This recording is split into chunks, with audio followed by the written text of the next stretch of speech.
Bonjour à toutes et à tous. La question du jour. Les inégalités éducationnelles mettent en exergue les enfants issus des ménages pauvres. Les inégalités scolaires mettent en exergue les enfants des ménages pauvres en difficulté et privent les enfants de leurs droits et un mauvais rôle se joue à chaque rentrée scolaire depuis des décennies. Très souvent, à l'insu des frais d'inscription exigés et derrière les interactions se cachent des dynamismes sociaux complexes influencés par les inégalités sociales et le fonctionnement de la société.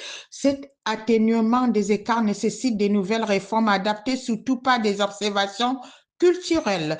Tous les élèves doivent fréquenter dans les mêmes conditions avec des écoles modernes à proximité de leur habitation, surtout les tout petits qui commencent leur vie éducative. Les écoles maternelles jusqu'au CM2 doivent suivre cette emblématique épistolaire. L'État doit sécuriser tous les enfants avec les bâtiments scolaires durables et du confort en matière d'éducation. Les enfants des nobles, des classes moyennes, des classes pauvres doivent se retrouver sur un même établissement et sur un même banc, même classe pour la trajectoire institutionnelle, sans exclusion. Ils cherchent les mêmes diplômes et le même avenir. Ce mélange permettrait aux enfants démunis de trouver une éducation mixte en collectivité.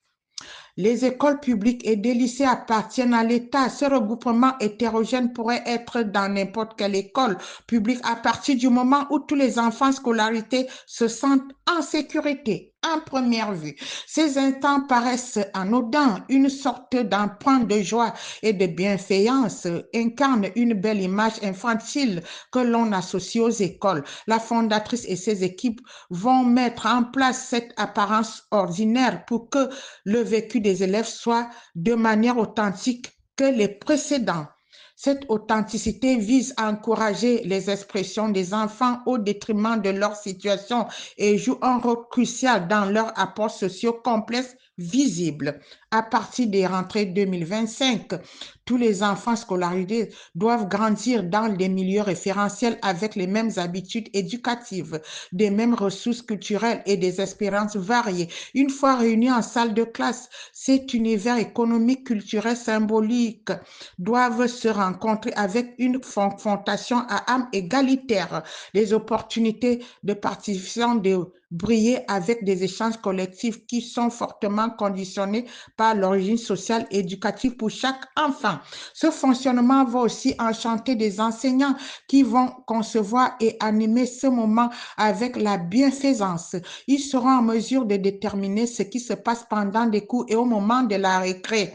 Cet échange collectif des enfants permettront à d'autres enfants de se reconstruire et d'avoir une autre vision par rapport à la situation de vulnérabilité. Les enfants issus des milieux aisés sont plus numérisés avec des ordinateurs et tablettes, ce qui mettra à un enfant issus des ménages pauvres de s'instruire avec l'actualité du monde d'apprentissage.